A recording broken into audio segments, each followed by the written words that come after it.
বিশ্বনবী বললেন, ইন্না ফিল কোরআনি লাসূরা, কোরআনের মধ্যে একটা সূরা আছে মানিআতুন মিন আযাবিল কবর। এই সূরা যে তেলাওয়াত করবে তাকে কবরের আযাব থেকে বাঁচাবে কে?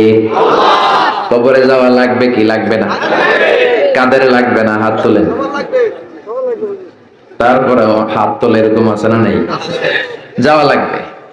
দাদা চলে গেল, বাবা চলে গেল, আমাকেও চলে যেতে হবে।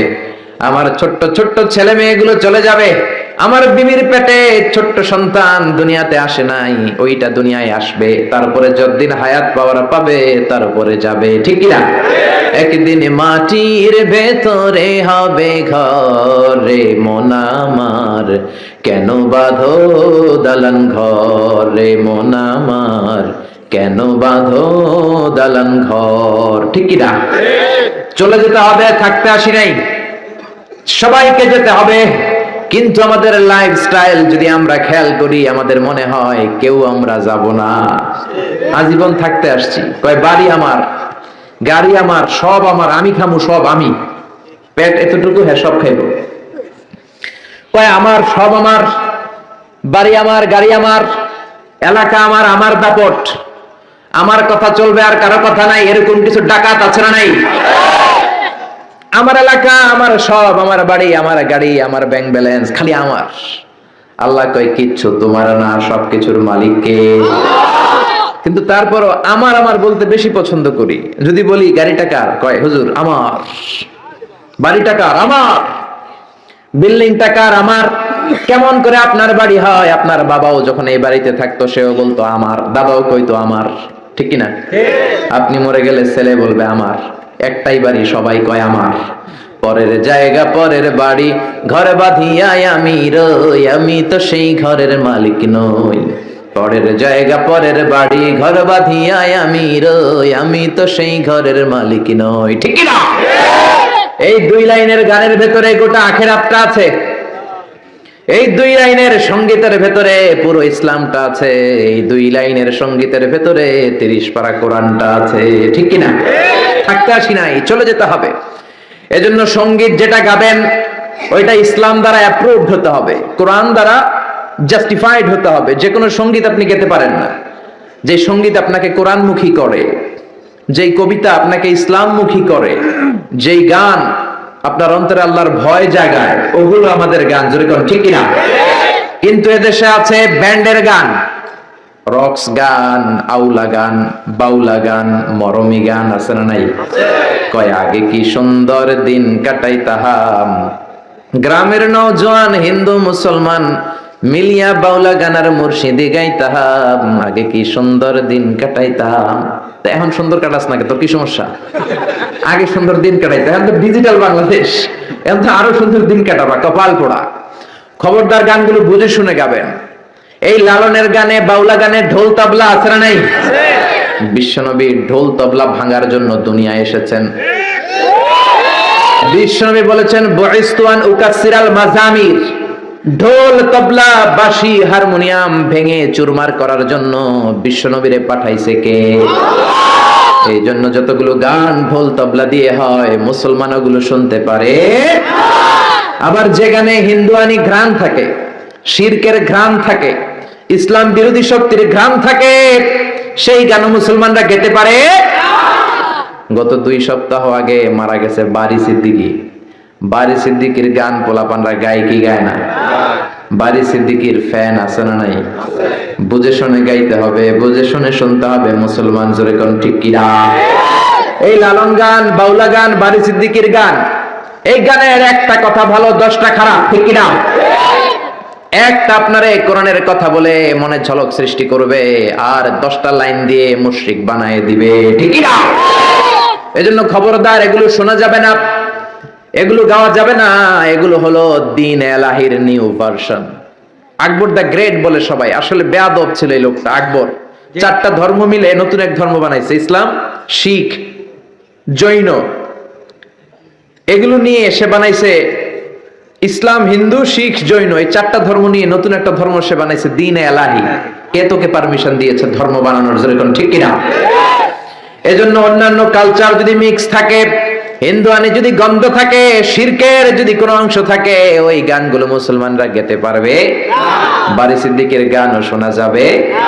কয় আমি একটা জিন্দা লাশ, কাটিস না রে জংলারে বাস, আমার লইগা 3.5 হাত কবর খুঁড়িস নাই, আমি পীড়িতের নলে পোড়া, মরার পরে আমায় পুরিস না। আছে না নাই? প্রথম লাইনে বলে আমারে কবর দিস না, দ্বিতীয় লাইনে বলে আমারে শ্মশানে পুরিস না। এক মুসলমানের অন্তরের মধ্যে দুই ধর্ম থাকতে পারে। মুসলমানকে আগুনে জ্বালানো হয় না, মুসলমান মরার পরেও তার একটা সম্মান আছে না নাই? এই জন্য দেখেন বারি সিদ্দিকের গানের প্রথম লাইনে বলে আমারে কবর দিস না, জংলার বাঁশ কাটিস না, দ্বিতীয় লাইনে বলে আমারে আগুনে পুরিস না। তাহলে তুমি মুসলমান নাকি হিন্দু? ভেজাল আছে না নাই? আছে না নাই? এই জন্য গান শুনলে শুনবেন নজরুলের লেখা ইসলামী গান, কবি ফররুক আহমদের গান, জাগ্রত কবি মুহিব খানের গান, কবি আল মাহমুদের গান। গান যদি শুনতে হয় সাইমিম শিল্পী গোষ্ঠীর গান, কলরবের ছোট্ট ছোট্ট বাচ্চাদের গান, ঠিক না? সালাতে কায়েম করো, সালাতে কায়েম করো, হবে সম্মানী তুমি, হবে জান্নাতি তুমি, হবে সম্মানী তুমি, হবে জান্নাতি তুমি। সালাত তোমার অঙ্গে মাখো, সঙ্গে রাখো, তবেই তো মুমিন। রাব্বিয়াল আলা, রাব্বিয়াল আযীম। আল্লাহু আকবার। কি সুন্দর বাচ্চাগুলো পাগড়ি পরে গান গায়, এগুলো শিখানোর দরকার আছে না নেই? এই জন্য কবরে যেতে হবে, কবরের প্রিপারেশন নিতে হবে। বিশ্বনবী বললেন যারা সূরাতুল মুলক তেলাওয়াত করবে কবরের আযাব থেকে বাঁচাবে কে? আবার বিশ্বনবী বললেন শাফাআত লি সাহিবিহা, যে ব্যক্তি এই সূরা তেলাওয়াত করবে তার জন্য এই সূরাটা কিয়ামতের দিন আল্লাহর কাছে সুপারিশ করবে। সুবহানাল্লাহ নাই? আর জোরে সুবহানাল্লাহ। কোরআন সুপারিশ করবে আল্লাহর কাছে। আল্লাহ সুপারিশ ফেলে দিতে পারবে? প্রধানমন্ত্রীর কাছে যদি অর্থমন্ত্রী কোনো সুপারিশ নিয়ে যায়, প্রধানমন্ত্রী ফেলে দিতে পারবে? পররাষ্ট্রমন্ত্রী যদি কোনো সুপারিশ করে, রেকমেন্ডেশন করে, ফেলে দিতে পারবে? কোরআন যদি সুপারিশ করে, কবুল করে নিবে কে? এজন্য এই সূরা যারা তেলাওয়াত করবে, এই সূরা তার হয়ে আল্লাহর কাছে সুপারিশ করবে, রব্বুল আলামিন এই সূরার সুপারিশ কবুল করে নিবে। আবার বিশ্বনবী বলেন খাসামাত আন সাহিবিহা, এই সূরাটা কিয়ামতের দিন এই সূরার তেলাওয়াতকারীর পক্ষ হয়ে আল্লাহর বিরুদ্ধে তর্ক করবে। আল্লাহু আকবার। আল্লাহর সাথে তর্ক, সাহস বেশি না কম? বেশি না কম? তর্ক করতেই থাকবে হাত্তা দাখালাহুল্লাহুল জান্নাহ, যতক্ষণ না রব্বুল আলামিন ওই লোকটাকে জান্নাতি বলে সার্টিফিকেট না দেয়। পড়তে রাজি আছেন সূরাতুল মুলক? এজন্য বিশ্বনবী বলতেন মান ক্বারা বিহা ফি লাইলা, রাতে যে সূরাটা তেলাওয়াত করবে তার আমলনামার মধ্যে সওয়াব দিয়ে পূর্ণ করবে কে? আল্লাহ। এজন্য বিশ্বনবী দরদ মাখা কণ্ঠে বলেছেন আমি চাই আমার প্রতিটা উম্মতের হৃদয়ে এই সূরাতুল মুলকটা গাঁথা থাক। আমি চাই এই সূরাটা আমার প্রতিটা উম্মতের কলিজায় লিপিবদ্ধ থাক। আমি চাই 30 আয়াতের এই সূরাতুল মুলক আমার প্রতিটা উম্মতের সিনার মধ্যে লিপিবদ্ধ থাক। সুবহানাল্লাহ। মুখস্থ করতে রাজি আছেন? সবাই করবেন? যারা ইনশাআল্লাহ বলেন নাই তারা তো আর করবেন না, না? করবেন? করবেন? সবাই করবেন? মাত্র 30টা আয়াত। কয় আয়াত? এক মাসে কয় দিন? আপনাদের সামুদ্রিক সালে এক মাস কয় দিনে হয়? দীর্ঘ 30 দিনে। তাহলে প্রতিদিন যদি একটা করে আয়াত আপনি মুখস্থ করেন, আপনার সূরাটা মুখস্থ করতে লাগবে কয় দিন? জোরে বলেন। এটা আপনাদের বাড়ির কাজ, শামুকসারবাসীদের জন্য বাড়ির কাজ, হোমওয়ার্ক। কোরআন পড়া হয় না। আগামী এক মাসে এই শামুকসারের প্রত্যেকের হৃদয়ের ভিতরে এই সূরাতুল মুলক থাকার দরকার আছে না নাই? রাজি আছেন? রাজি আছেন? চিৎকার করে পড়েন ইনশাআল্লাহ। এই সূরাটার মধ্যে নাস্তিকদের জন্য কিছু ডোজ আছে, ডোজ। নাস্তিকদের জন্য কিছু ডোজ দিয়েছে কে? মেডিসিন দিয়েছে কে?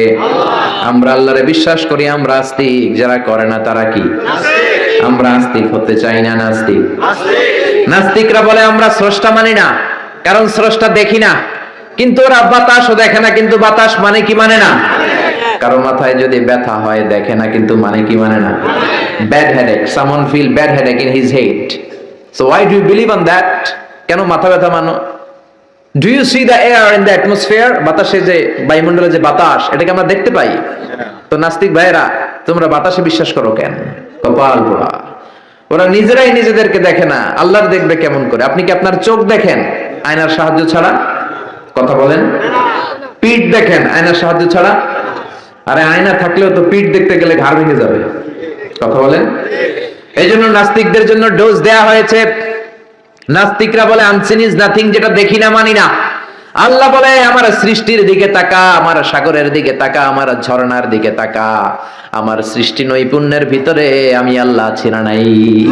ঝর্ণা ঝর্ণা ঝর্ণা রে, বলনা বলনা বলনা রে, কার বিরহে পাগল পাড়া তুই, কার মিলনে ফুল ফসলে ভরা রে তোর দুকুল ভুই, কার মিলনে ফুল ফসলে ভরা রে তোর দুকুল ভুই, ঝর্ণা ঝর্ণা ঝর্ণা রে, বলনা বলনা বলনা রে, কার বিরহে পাগল পাড়া তুই। আল্লাহু আকবার। সিলেটের মাধবকুণ্ডে যান, আমি মাহফিল করতে গেলে এটা ঘুরে দেখে আসি। 250 ফিট উপর থেকে জলপ্রপাত, দিন নাই রাত নাই, ঝড়ো ঝড়ো কলো কলো টানে ঝর্ণা ঝরে। এই ঝর্ণার তৈরিকারী কে? আল্লাহ। সাগরের প্রচন্ড উত্তাল ঢেউ।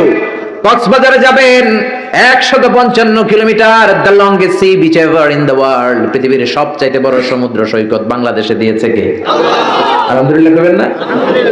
আমরা যদি আমাদের ট্যুরিজম সেক্টরকে একটু স্ট্রং করতে পারতাম, আমাদের সিকিউরিটি যদি ভালো থাকতো, আমাদের নৈতিকতা যদি ভালো থাকতো, গোটা বিশ্বে র্যাঙ্কিং এ ট্যুরিজমে 1 নম্বরে চলে যেত আমার বাংলাদেশ, যেরকম, ঠিক না? কিন্তু নেতা খাতারা কিচ্ছু করে না, দেশকে আগাতে চায় না, আগায় নেয় নিজের পেট শুধু আগায়। দরজা খোলার জন্য ধাক্কা দেয়া লাগে না, পেটের ধাক্কায় দরজা খুললা যায়। সবাই আবার এক পাল্লায় মাইপেন না। আপনাদের রেলমন্ত্রী অনেক ভালো মানুষ, এই যে এখনো তো মাহফিল করতে দিচ্ছে উনি, অনেক জায়গায় আমাদের মাহফিল বন্ধ করে, উনি তো অনুমতি দিয়েছে, ঠিক কিনা? ঠিক কিনা? এই জন্য যারা কোরআনের পক্ষে তাদের জন্য আমাদের দোয়া আছে না নাই? আর যারা বিপক্ষে তাদের জন্য বাঁশ আছে না নাই? কি দিবেন? দিবেন? আমাদের তো কিছু নাই দেয়ার, কি দিব? বাঁশ দিয়ে দেবে, একটু কেটে কেটে হাতে দিয়ে দেবে, ঠিক কিনা? ঠিক কিনা? ঠিক কিনা? এজন্য কবরে আমাদেরকে যেতে হবে, স্রষ্টায় আমাদেরকে বিশ্বাস করতে হবে। যারা আল্লাহরে বিশ্বাস করে না তারা হলো নাস্তিক। জোরে বলেন ঠিক কিনা? এই ট্যুরিজম যদি আমরা আগায় নিতে পারতাম, আমাদের রাজস্ব আয়ের লায়ন পার্ট, সিংহভাগ আমাদের পর্যটন শিল্প থেকেই আসতো, চিল্লা এখন ঠিক কিনা? এজন্য আল্লাহ বলে সাগরের দিকে তাকা, কক্সবাজারের দিকে তাকা, বঙ্গোপসাগরের দিকে তাকা। সাগরের দিকে তাকালে বুঝতে পারবি সাগরের একজন মালিক আছে না নাই?